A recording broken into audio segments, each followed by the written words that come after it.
Hoy en Si no lo veo, no lo creo, hablaremos de el monstruo de Gila.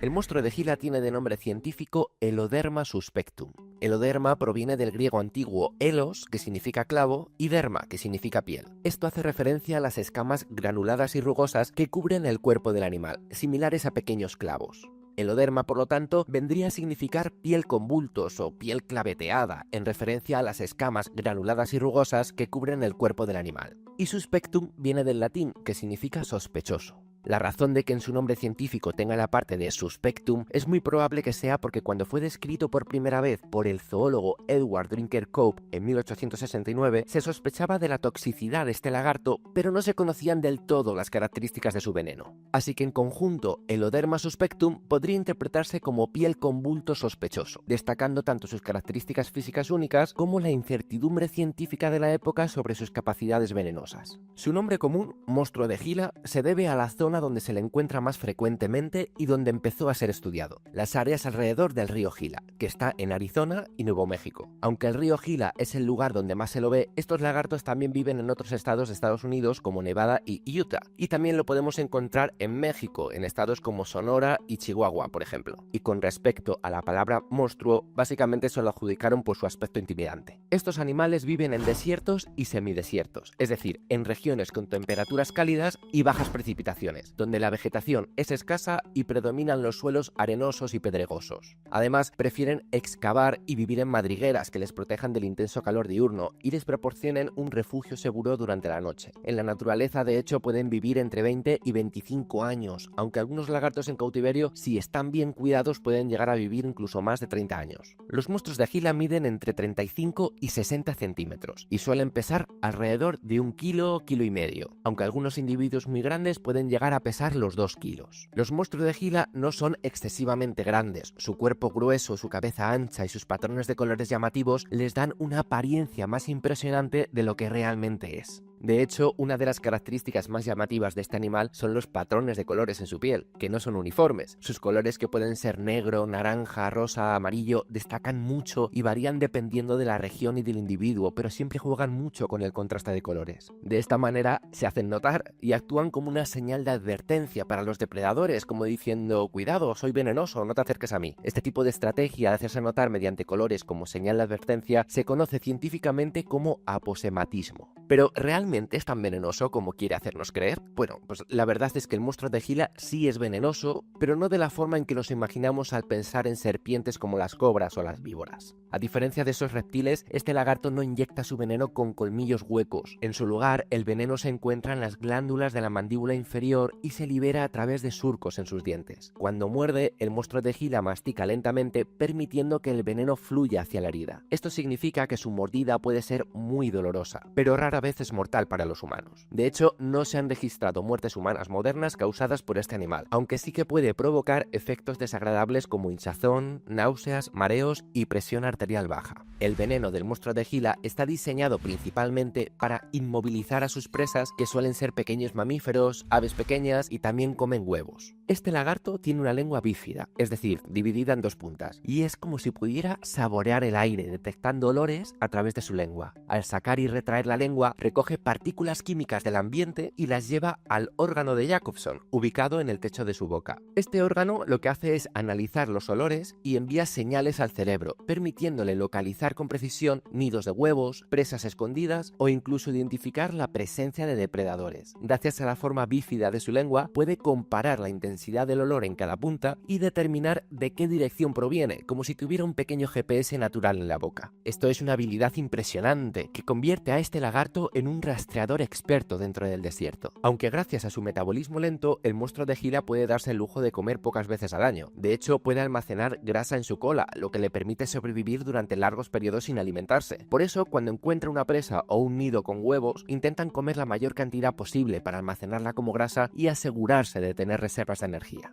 No es un cazador rápido, así que depende de su veneno para asegurarse de que su comida no se escape una vez que la muerde. Curiosamente, no usa su veneno como su primera defensa contra los depredadores. Normalmente preferirá huir o emitir un silbido amenazante antes de recurrir a morder. A pesar de su fama de monstruo, estos lagartos no son agresivos con los humanos. Si te encuentras con uno en la naturaleza, lo mejor es observarlo desde lejos y dejarlo tranquilo. Si se siente acorralado o amenazado, podría intentar defenderse, pero su instinto principal será esconderse o escapar. Pero como dijimos antes, si se siente acorralado, sí que podría intentar morderte, y aunque no es mortal su veneno, es muy dolorosa la mordida, y puede durar mucho tiempo porque el lagarto tiende a morder con fuerza y no soltar fácilmente, lo que reforzó la idea esta de que era un monstruo. Y con respecto a su reproducción, los machos compiten entre sí en peleas ritualizadas por las hembras. Las hembras ponen entre 3 y 13 huevos en madrigueras subterráneas, y las crías nacen completamente independientes tras una incubación de unos 4 meses. En cuanto al estado de conservación, el monstruo de Gila está clasificado como casi amenazado por la IUCN, y aunque en Estados Unidos está protegido por ley en varios estados como Arizona y Nevada y es ilegal capturarlo, matarlo o venderlo, sigue estando amenazado por el tráfico ilegal de animales exóticos, sobre todo en otros territorios, además de estar amenazado también por la pérdida de hábitat debido a la expansión urbana y agrícola. Ahora bien, uno de los aspectos más increíbles sobre este animal es que su veneno tiene unas aplicaciones médicas a día de hoy. Los científicos descubrieron que contiene una proteína llamada exendina 4, que se ha utilizado para desarrollar medicamentos que tratan la diabetes de tipo 2. Este compuesto ayuda a controlar los niveles de azúcar en sangre y ha sido un gran avance en la medicina moderna. Así que aunque su mordida no sea algo que quieras experimentar, su veneno nos recuerda que a veces la naturaleza guarda las soluciones más inesperadas para los problemas humanos. Pero esta es solo la primera parte de la historia. Si quieres descubrir cómo este hallazgo ha cambiado el mundo moderno, no os perdáis el próximo vídeo donde hablaré sobre el Ozempic, un medicamento en el que el veneno del monstruo de Gila ha tenido un papel clave y que ha pasado de ser una esperanza médica a convertirse en un fenómeno global, con todo lo bueno y lo malo que eso conlleva. Porque incluso el veneno transformado de un monstruo puede salvar vidas, pero en las manos equivocadas puede convertirse en un nuevo peligro. La naturaleza nos ofrece sus herramientas, pero el verdadero desafío está en cómo elegimos usarlas. Si te ha parecido interesante, dale a like, compártelo y no olvides suscribirte. También tienes el link de Patreon en la caja de comentarios por si quieres hacer un donativo para la mejora y el apoyo del canal. Nos vemos de nuevo en el siguiente vídeo.